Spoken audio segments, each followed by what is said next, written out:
মাংস থকা চলাব পাৰিছ পাৰিম এয়া ৰাতি সাজৰ খানা খাই আছো দেই একদম পুৰা মাংসৰ লগত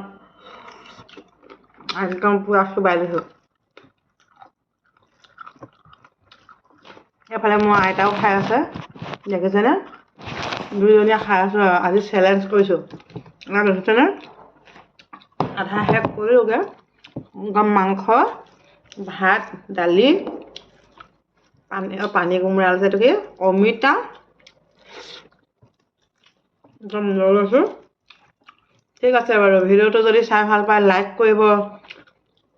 সাবস্ক্ৰাইব কৰি দিব যদি ইউটিউবত মোৰ ভিডিঅ'বোৰ চাই ফেচবুকৰ মোৰ পেজ এটা আছে আপোনালোকে এই ভিডিঅ'টো বা মই ইউটিউবত দিম ফেচবুক পেজ এটা আছে মোৰ নয়ন্তী ঢেঙীয়া বুলি আপোনালোকে যোনে যোনে ইউটিউবত চাই থাকে ফেচবুক পেজত আহি ফ'ল' কৰিব আৰু যদি ভিডিঅ'বোৰ ভাল পায় তেতিয়াহ'লে ইউটিউবত চাই আপোনালোকে ভিডিঅ'টো ছাবস্ক্ৰাইব কৰি দিব লাইক আৰু ছাবস্ক্ৰাইব কৰিব